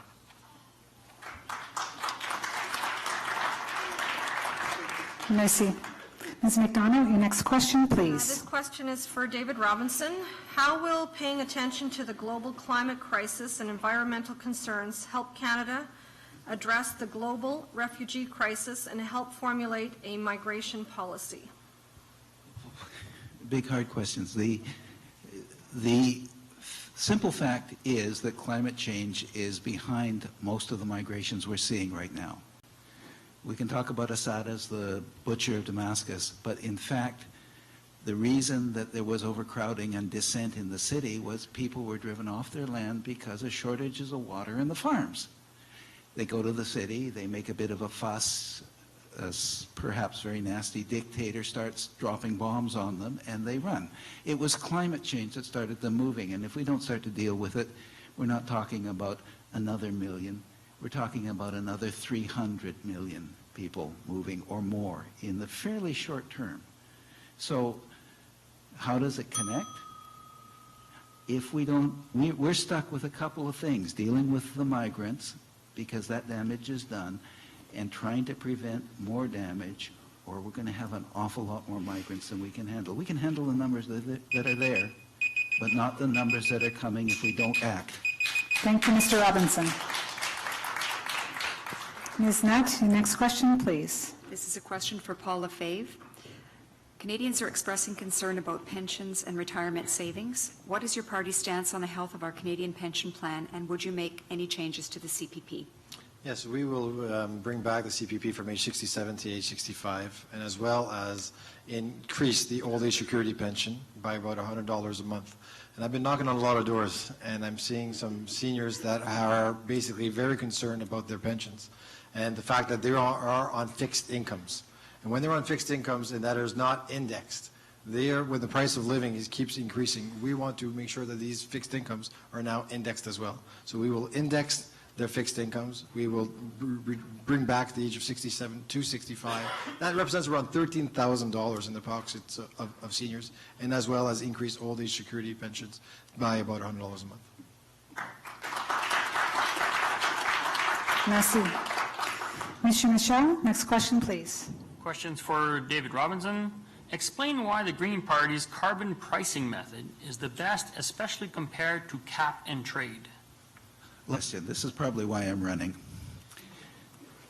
With cap and trade, what you're doing is you're saying you're only going to be allowed to buy so many gallons of gasoline. If you want to use more, you have to buy some from him, right? And so he can charge you more or less, and so that supposedly sets a price. Now, everything depends on, first of all, that I set the number of gallons right, and secondly, that I give them to the right people. Hugely bureaucratic, complicated, and what we've seen from Europe, not very reliable system. We could have had an effective carbon price here in August if the provincial government had gone to a carbon tax, because all they had to do was put a tax on the carbon sources coming into the province, about 40 sources, really 40 big ones and then a bunch of small ones. Had we done that, we would have had an effective carbon pricing system, and we would have been giving that money back to people so they could spend it on other things instead of buying more fuel from outside the province. Win, win, win. Thank you, Mr. Robinson. Ms. McDonough, next question, please. This question is for Paul Lowenberg. Are you and the NDP for or against the Trans-Pacific Partnership, and why? We're essentially, as it is coming about right now, we're against the Trans-Pacific Partnership. That the details, as they emerge, are going to be disastrous for the manufacturing sector, disastrous for our farmers, and if somebody comes to you and says, hey, we want to open up a free trade agreement with 40% of the world's economy, say, sounds great, let's see the details. But as the details emerge, they're not going to be the best for Canada. They're not going to defend our jobs, and we're not going to be bound by that. Thomas Mulcair will not be bound by the TPP when if he takes office on October 20th, then it needs to be renegotiated, or rewritten. We'll have to see. We'll have to vote on it and discuss it around a table like adults, and not surprise the country with this deal. Thank you, Mr. Lowenberg. Ms. Nutt, next question, please. This question is for Fred Slade. China is a big trade partner, but it is also the worst human rights abuser in the world. For the past 16 years, it has been brutally persecuting peaceful Falun Gong practitioners. If you are elected, what specifically will you do to help stop the brutality while doing business with China? Well, I don't think anyone in Canada can do a whole lot to specifically stop acts of brutality in China, but we can certainly set the example. Excuse me, sir? That's the second time. Second time? You can leave. Thank you. We've asked people to keep their comments to themselves. Thank you so much. But we will continue with our record of promoting human rights around the world, particularly women and children, as we've done with our maternal initiatives. And obviously, we want to encourage trade throughout the world, but we will balance that with our continued concerns that are expressed to the Chinese people about the human rights, not only with the organization that you spoke to, but other acts that go on, not only there, but also around the world. Excuse me, Ms. We can talk with debates at the end, or pardon me, with your final remarks. Thank you. Mr. Michel, next question, please. My question is for Paul Lefebvre.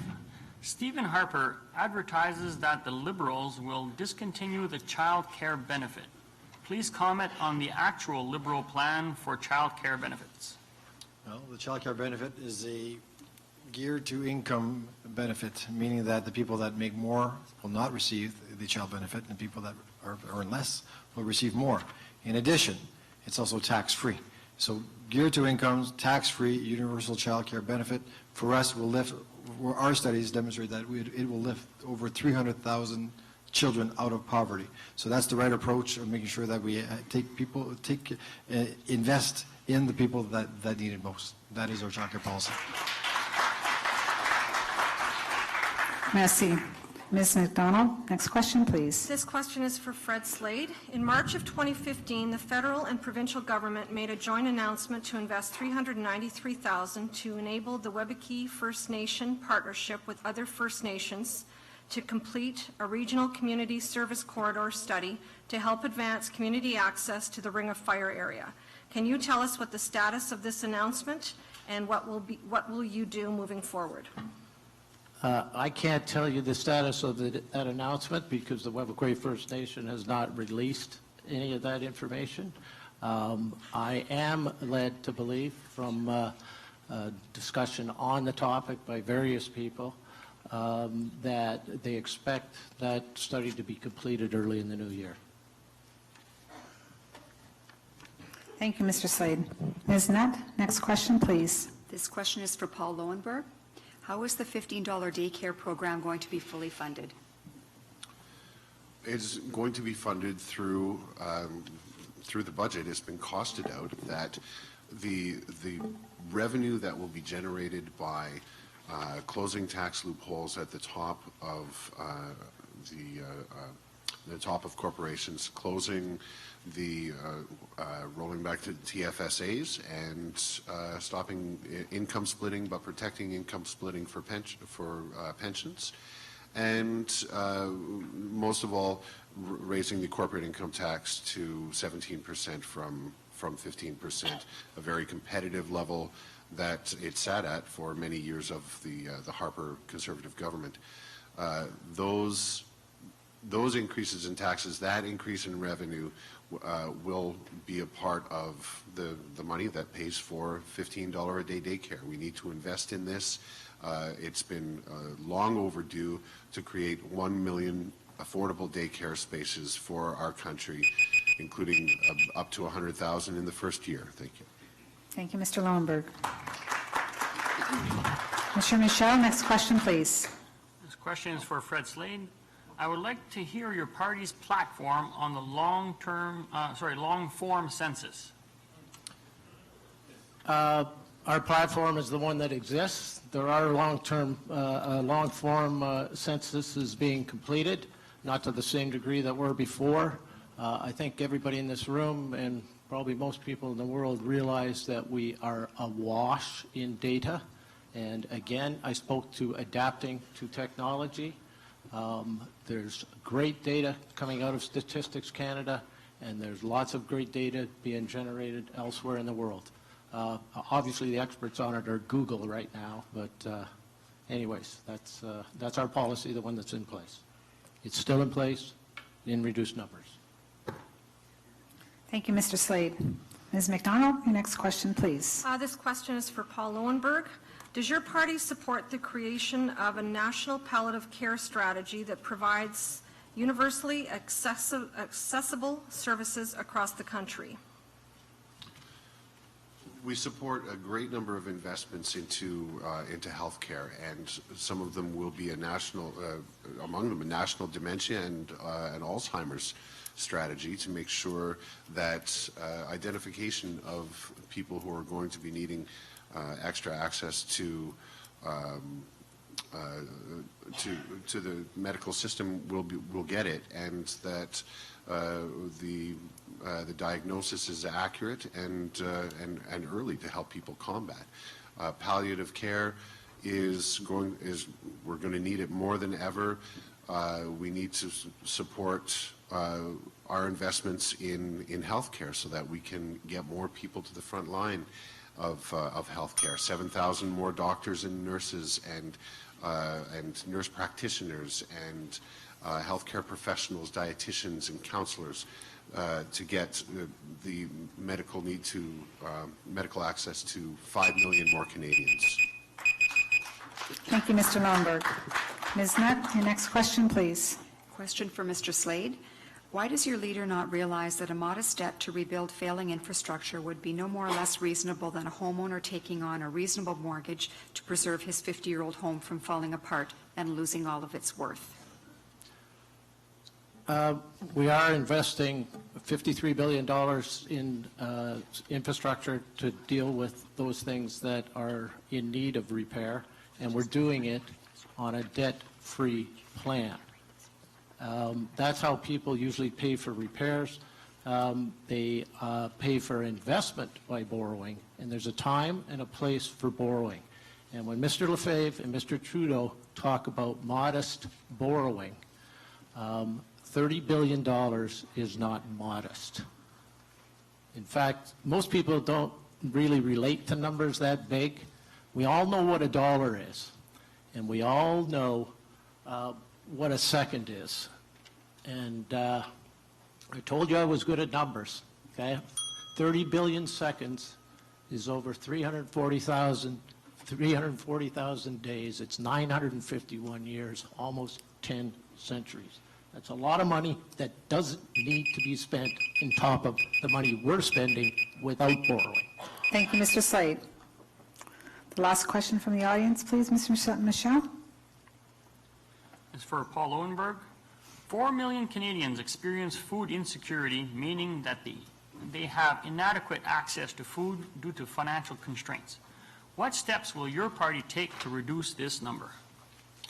There's several steps that the NDP want to take, including investing in agriculture in this country, investing in local agriculture business, and investing in all of those businesses that make sure that we encourage food that's grown in our community to be consumed in our community.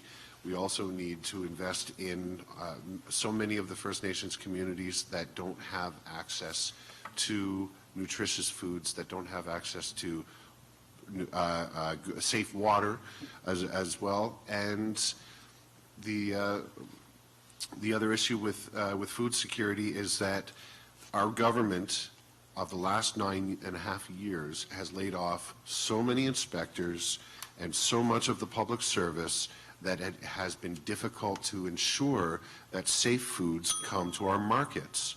And it's shameful. It's shameful. The NDP will bring back food inspection and rail safety inspectors and scientists who tell us when food is safe and when food is dangerous, so we're not drinking gray water fruit from California. Thank you, Mr. Lauenberg. And thank you, audience, for those amazing questions, and candidates for your candidate response. We'll now hear closing remarks from each of the candidates in reverse alphabetical order.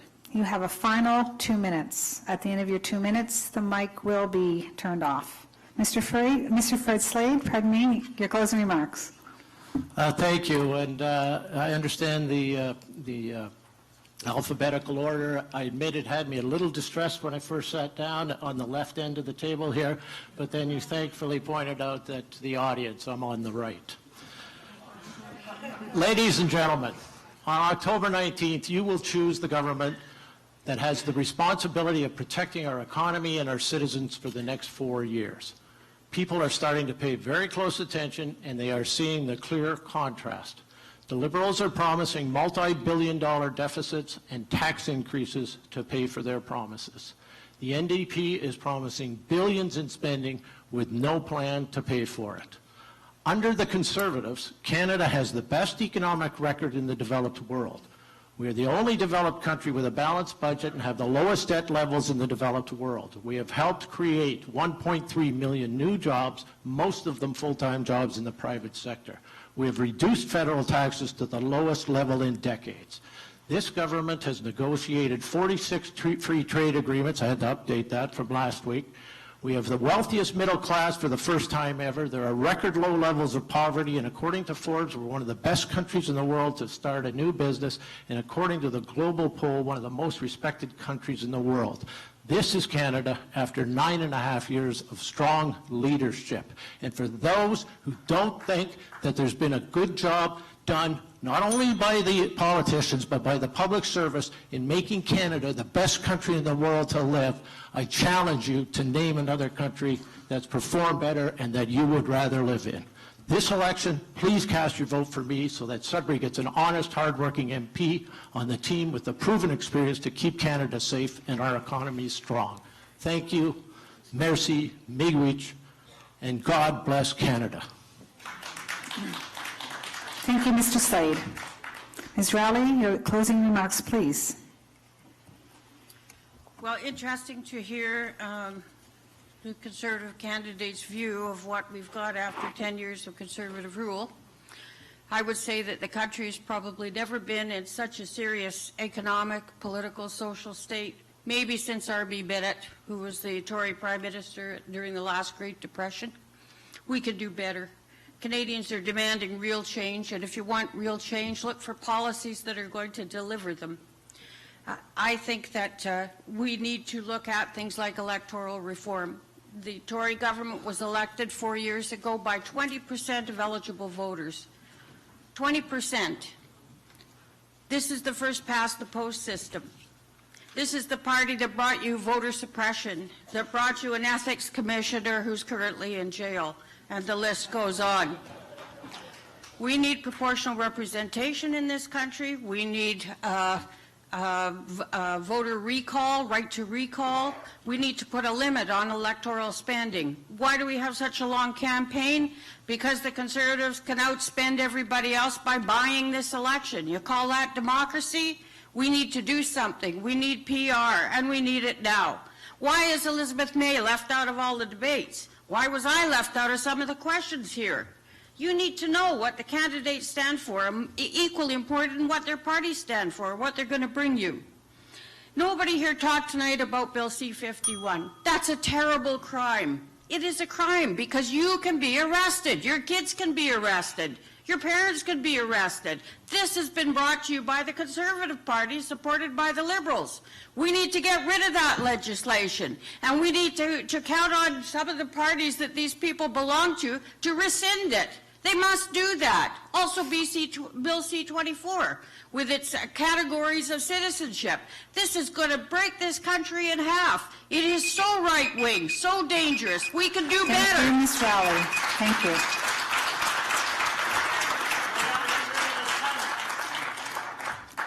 Mr. Robinson, your closing remarks, please. Thank you. Thank you, everybody. I've enjoyed this. And, you know, you learn so much as a candidate. I think every one of you should try running for office. Imagine Elizabeth's going to be really mad at me for saying I agree with Fred. This is a great country. It was a great country before the current right-wing, racist, and economically incompetent government took over. And it still is.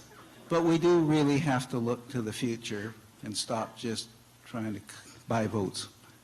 We have to do more than what the Paul twins here are saying, which is basically allocate various pieces of money to various problems and hope somehow that will solve it. We have to actually have concrete and specific solutions. At this point, I'm pretty sure most of you aren't going to be voting for the current government, and you're probably fairly confident you're going to get one of the candidates you like best here. So let me ask you if you wouldn't think it's a good idea to send a message.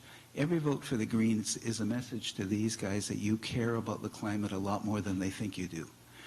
And if you are too nervous that things might not turn out the way you want, then let me suggest you get a sign and put it on your lawn and give that signal and then vote for whoever you want. Because your big problem, I believe that you all are worried, seriously worried. Your big problem is you don't have an easy way to give the signal about how serious this issue is, and they aren't listening to me. So if you're worried, find a way to give the signal now. Thank you, Mr. Robinson. Mr. Popescu, your final remarks, please. Boy, it sure sounds to me that we need God's help, folks. I've sat on these kind of debates for the last 18 years, I think, not to win, but to remind you to open your Bible with your wife, your kid, and to learn why God promises to destroy people like us for our sins. He cursed the ground for the first sin, the productivity of the land further for the second sin. That's the environment. God did it. What about 6,000 years later for the sins we're guilty of? And we can't talk about God here? Are we stupid or what? May God bless nations like China that have a great revival for Christ, the Creator, the sacrifice for sin, the only sustainer of the blessings He created. May God bless countries like that, and even countries like Syria, where God's destroying the city of Damascus, where once he struck Paul, your name's Paul, down into the dirt. That's right. Paul, lead the way. Lead the way. Yeah. Christ. That's, yeah, funny, eh? But what God did to Paul made him the greatest missionary for Christ, and he was the greatest antichrist before. Is that what you're waiting for? What God says about the human will is it's the most vile thing He has to crush. And that's the only way He'll change this. Thank you, Mr. Popescu. Mr. Lowenberg, Paul, would you like to lead the way?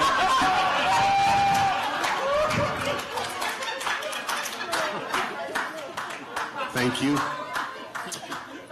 We've heard a lot of ideas here tonight, and very interesting ideas. What we have to take away from this election is that politics has to work for this country, and this is why your vote for the NDP is essential. For all the people, for business and communities to envision a sustainable future, good jobs, a plan for retirement, opportunities for our children, that's what we're looking for. In order to find this, we need a government that can deliver programs like healthcare, like childcare, like pharmacare. We need a government that can encourage business to flourish. We need a government that can lead to a sustainable future of work, culture, and community for our children and our grandchildren. The NDP will be that government, and I promise you, I will be proud to work with you and build this community. I'm a problem solver, and I don't quit until the job is done. That's why I have so many jobs. The NDP will fight for the North. We'll fight for the most vulnerable in our community, encourage growth of those who lead us into the next generation.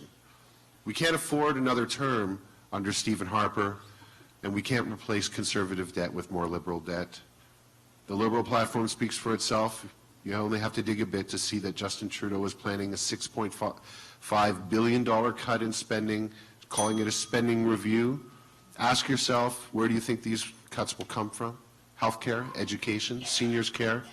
What's more, Justin Trudeau plans to go along with Stephen Harper's cuts to healthcare to the tune of $2 billion in the first 4 years. My name is Paul Lowenberg, and I'm proud to stand with Canada's NDP for this election. For the change our country needs, I'm asking for your vote on October 19th. Miigwech, merci, merci. Thank you. Thank you, Mr. Lowenberg. Monsieur Lefebvre, your closing remarks, please. Thank you, Karen, et merci encore à la Chambre des commerces pour ce débat. Over the past 6 months, I've knocked on thousands of doors, and one of the most common themes that I'm hearing is that Sudburyans want real change. The Liberal plan for real change is to invest in Canada and to invest, therefore, in Sudbury. Liberals know we need to make these vital investments now in infrastructure, in skilled trades, training and innovation, in supporting small and medium-sized businesses, and in retirement security. When you have an economy that works for the middle class, you have a country that works for everyone. That is what a Liberal government will build. I will fight for infrastructure dollars to properly fix our local roads. I will work to straighten Sudbury's position as the mining capital of the world. I will promote Sudbury as a center of excellence in healthcare, research, science, and technology. I want to work with all levels of government to ensure that Sudbury gets the investment it deserves. Sudbury needs a strong voice in Ottawa, not the voice of Ottawa in Sudbury. I believe better is possible for Sudbury. Je crois fortement que mieux peut être accompli par Sudbury et pour Sudbury. Elect me, and together we will work to unlock Sudbury's potential. Merci beaucoup. Thank you. Merci. And finally, Mr. Odette. Monsieur Odette. As an independent candidate of the federal riding of Sudbury, I, Jean-Raymond Odette, intend to stand up for the rights of the poor, the disadvantaged, the disabled in the upcoming October 19, 2015 federal election. To become one of the only cities in Canada that does not bow to the wishes of its Stephen Harper conservatives and the corporate private sector. Also, I intend to ask for a revision of the tax cuts attributed to the Sudbury private sector at the expense of the federal social programs during the last 4 years. I will try to pursue Canadian Pacific Railway to move its Sudbury rail yard and rail line that runs along Ramsey Lake out of Sudbury proper, so there is no danger to our lake and water supply. Also ask the federal government to better legislate, regulate, and enforce the transportation of dangerous goods, since the Lac Mégantic tragedy and the transportation of tar sand bitumen by Canadian National and Pacific through our city in enormous quantities. Taxes are a necessity, a need, essential to the viability of our Canadian federal government.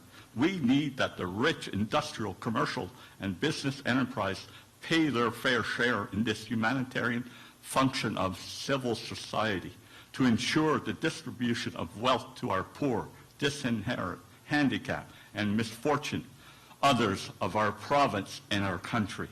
The marginal tax rates are now paid by the private sector is not egalitarian and humanitarian in this federal, provincial, or municipal sector. Incremental taxes must become a real part of the solution and no reductions of business or wealthy taxes. Thank you. Merci. Thank you very much, candidates. I really appreciate your dedication to our community, and as the Chamber of Commerce, we wish you all the best success on October the 19th. In closing, I would like to thank the candidates for their participation tonight and your candid responses to the issues that have been raised this evening. A special thank you as well to tonight's panelists, Tracy Knapp, Mario Michel, and Carolyn McDonald. Thank you for representing us this evening. We would again like to thank the Sudbury Real Estate Board for partnering with us on the event, as well as Hot 93 and Rewind 103.9 for their generous support. And also to Northern Life for live streaming this event.